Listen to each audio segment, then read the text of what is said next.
It's evening for me. I'm in Australia, Western Australia. You know what? I have to say, like before this interview, I was like sitting thinking, oh yeah, it's gonna have like quite a strong Australian accent, but I actually don't think yours comes across that Really? Yeah, much. I've been told that quite a lot. Like, I feel like mine's quite a blend. So I honestly imitate the British accent quite a bit, just for jokes, to be honest. So I was born in Perth. I still live in Perth, Western Australia. I studied music like as a kid.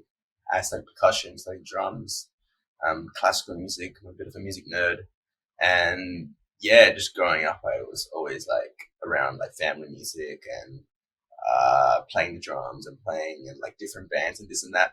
And then in high school, I studied percussion, and then I kind of wanted to take it a bit more, so I did it in university as well. It was weird though; it was like very classical, so it was like me studying Beethoven by day, and then in the night, I was like producing some weird like beats and like rap. Sometimes it was like very interesting. Anyway, I traveled quite a bit the past year or so. I went to London actually, UK for the first time.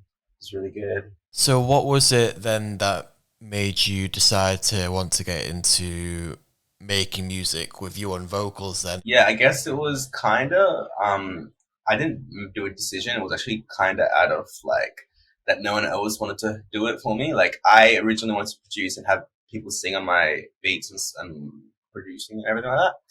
But I was just really bad at it. So I was like, all right, I'll just sing myself and see how I can just do it myself. And eventually I like kind of learned purely just by, um, the method that no one else wanted to sing my songs. So I just sang my own songs, wrote my own stuff, and I eventually learned how to sing a bit better and like kind of do some cool stuff with my vocals and write to my own vocals as well. So yeah, it was purely just like me like doing music first and like writing and then kind of adding my vocals on later on. And I suppose as well, like it's sort of a bit of a bonus because I can imagine for producers maybe sometimes they have a very clear idea of how they would want vocals to sound on a track.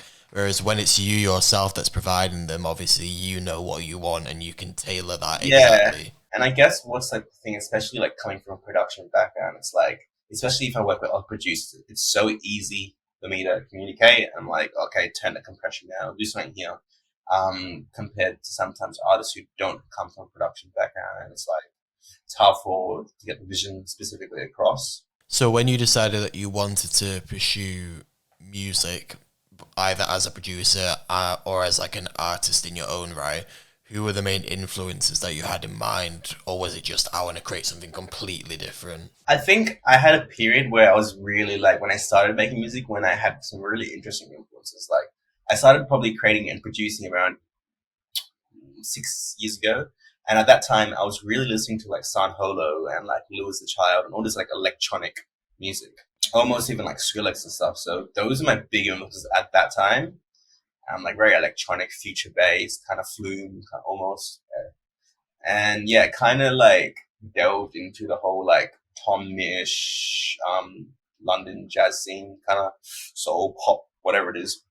A bit later on, maybe like a couple of years ago, like Jacob Collier, all of kind of that, which is their influences might not be super present in my music, but I really like, I don't know, I guess I listen to them a lot and they influence my writing style. Yeah, no, it's interesting because I think the tall Tom Miss Jacob Collier, I think from this latest single definitely is present. But when you were saying like Skrillex and electronic Yeah, music, I definitely wouldn't have thought that. exactly. Yeah, So it's interesting. Yeah. yeah. I guess that's why, like, also when I produce for other artists, it's like I kind of can push some more synths or whatever the sound design and stuff like that. It's because I just like was really interested at the time and I was surrounded by it. Tell us about this latest single then, London in June. How did it end up coming about? It was actually me writing it in probably like around June when I was in Perth. And it was really just because I saw all of my friends and all the people around me just in London or in Europe kind of enjoying themselves, kind of like acting like, I don't know, like acting like you have no problems and just be like, ah, ah, ah. And it's like a very fantasy world. I kind of like saw that and I was like, oh, I just want to make something really like, not trendy, but like super just like light, I guess, a bit more light and not too deep, but also like kind of just really like bop song. And my main thing was just getting someone from London on it. I just really wanted to like make a song called London in June with a London artist on it. That was generally all I wanted to do. And yeah, there was an artist called Lily Agnes, which at the time I think I discovered her through another artist she like collaborated with, and she, man, her voice was just amazing, like amazing. And so I just reached out and I told her I'm coming to London, so let's record it. And so I recorded it in London. I recorded it, and within like 3 weeks I released it because I was like, I want to get it out. So I'm gonna mix and master, just a quick turnaround, and released it. And yeah, Nice. So you said that you came up with the whole concept of it when you were still in Australia. mm-hmm. At that point, were you actually going to be in London, Nah, or did you decide to go afterwards? I don't know. Like I kind of wanted to, but I didn't really have any plans to do it. So I didn't actually have any proper like set in stone plans. But I knew I wanted to go somewhere for the like summer or like the kind of winter holidays of Australia. So it was summer in London because I was generally I get really bad FOMO, to be honest. It's pretty bad.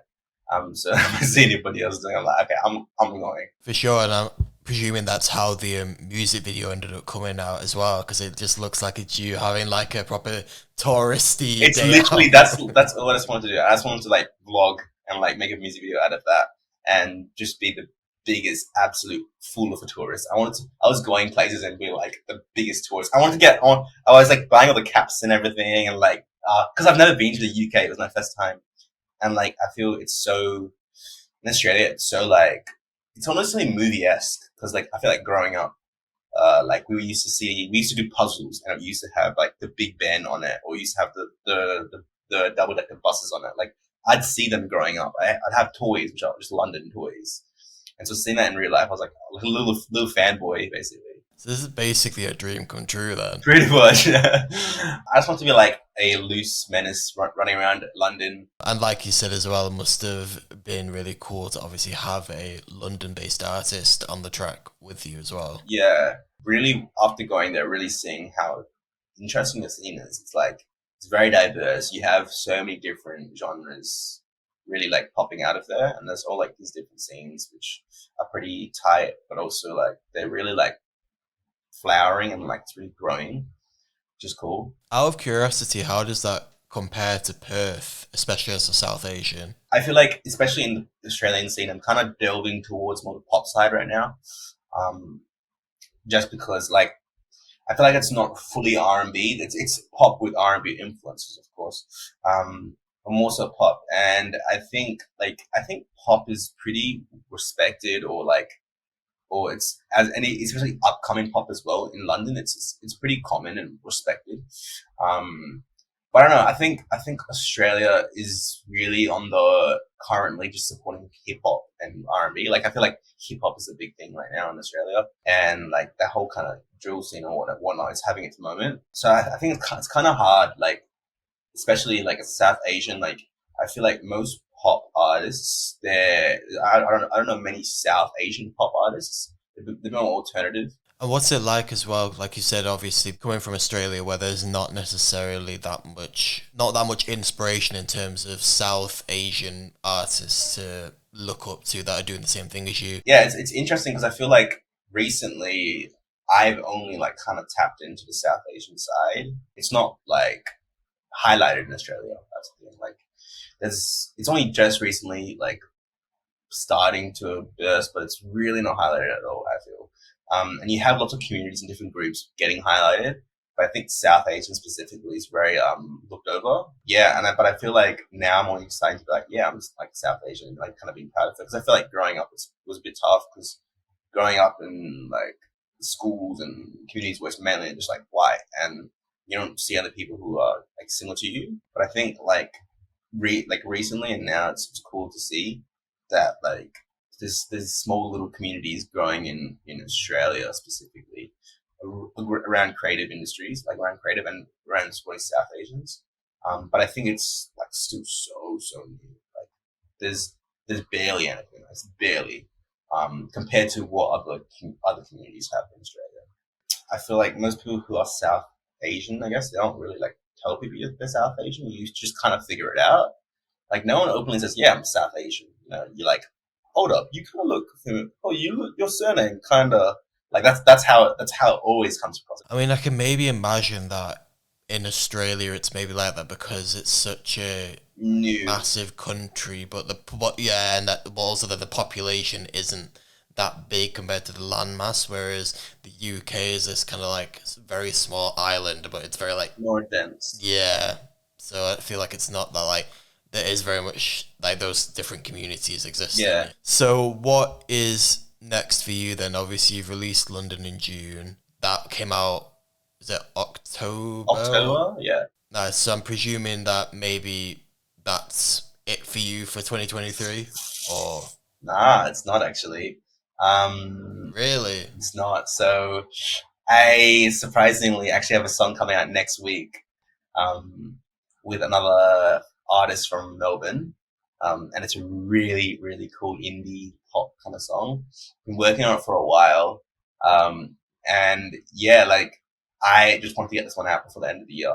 And so been working so hard and been just getting really stressed out because I've been getting my releases confused. Like while I'm working in London, I'm also working on this one. So that one's exciting. It's called Chocolate. Comes out next Thursday. But yeah, it's with a girl called Holly Heavey, and yeah, it's a really fun tune, and it's really delving into my indie pop side, kind of stepping away from that kind of soul pop or whatever, but it's really pushing to that pop side. I mean, apart from that, just playing a couple more shows for 2023, and then 2024, hopefully just playing more shows, maybe doing like some touring or whatnot, and maybe an EP at the end of the year. No, that's nice. It sounds like you've got like at least a rough plan. It's better than like me asking you Yeah. that and then you being like, yeah, I don't know, we'll see what happens. Like, sound like you've actually got yourself together.